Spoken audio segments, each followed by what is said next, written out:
For example, the machines Dola and her family use are made from quite advanced technologies of that time, but they are still explainable. Something even Pazu can understand just by looking. But a lot of the technologies we see in the castle and the sky are unexplainable.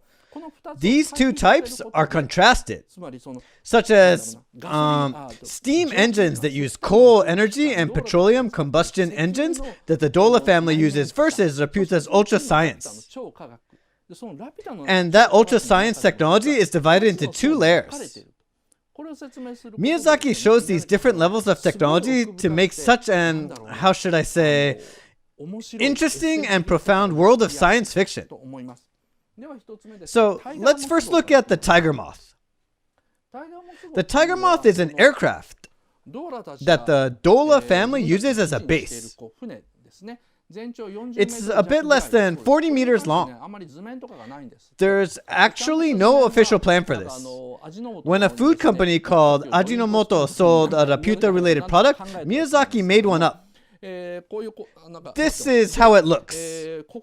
Right here, there are 4 propellers rotating inversely. They're pretty complex.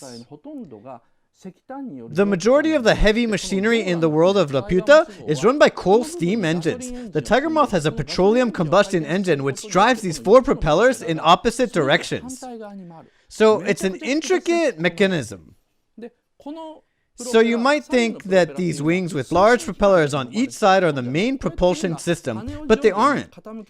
The aircraft makes a vertical ascent by tilting these wings up and down, or steep turns by changing the pitch of the propellers. So again, this is a pretty intricate mechanism. Here. This is a scene where Pazu is taken to the engine driver. There you see these giant gears. Pazu instantly understands the mechanism because he's good with machines and starts helping out right away. That's the level of complexity. But they do everything from moving the wings to rotating the 4 propellers in the back and 2 large ones in the front, using only one engine. So, the power transmission is extremely complicated. But a lot of factories during the Industrial Revolution had the same problem of having a complex power transmission system. This is not the best visual resource, but take a look. This is a copper plate print that shows a typical large-scale factory during the Industrial Revolution. You see how the belts stretch upwards? These belts are connected to the shaft at the ceiling. Steam engines outside the factory spin the shaft at high speed. Then, through the belts, the power gets conveyed to the weavers in front of the working ladies. That's how the weavers work. It means that a weaver is located in front of each working lady, but its power source is not inside the factory. It is the steam engine outside. And by running the engine vigorously, a huge shaft located at the center of the ceiling spins and spins and spins, and that's where the bells receive the driving force. Here's another picture, a more specific one from Lancashire, England. This one. This is a picture of a weaving factory in Lancashire. This is how it works. There's a huge spinning shaft that drives the belts with its power. That's why when we think of the machinery in the world of Laputa, we usually picture them with gears. But if we take a closer look, you also see these pulleys or belts as well. And when Pazu goes to the engine room of the Tiger Moth and the engine driver tells him to help, what Pazu does is switch gears. So you can tell how the power transmission of the Tiger Moth is a lot more complex than the majority of the machinery in their world, which are usually steam engines. You can also tell that most aircraft operations are done in the engine room, such as changing the movement of the propellers or the angles of the wings are done mechanically by shifting gears from here to there and switching the belts from that side to this side. It's like your bicycles. You know how you shift the 5-level gears on the back of your bicycles? When you do that, you see the chain switching from one gear to another.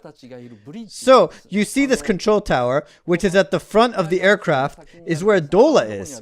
But all she does is give orders through the voice tube. Dola and the others just give orders on where to move the aircraft. And how to move the aircraft is all taken care of in the engine room. This system of control towers giving the orders and the engine rooms doing the actual machine handling is ideologically advanced in the context of 19th century technology. This is also an early stage automation system which eventually becomes mainstream. But then, these are the machines you see more in adventure stories than sci-fi. By the way, the tiger moth, actually, it's hard to open this with my nails. On the backside, there's a jump door for the flaptors to fly out of the aircraft. And honestly, it's a sarcastic reference to Mobile Suit Gundam. In Gundam, everything from White Base to Zeon's Ga attack carrier, they all jump from the front side of the ship hull. And that's aerodynamically impossible. Miyazaki was like, cut the crap! If any aircraft has a jump door, it's in the back. So he deliberately showed a scene with the flaptors jumping out from the back. To sum up, a machine in Laputa, like the tiger moth, is not scientific enough to be considered sci-fi, although it's close enough. It's more adventure story-like. Next!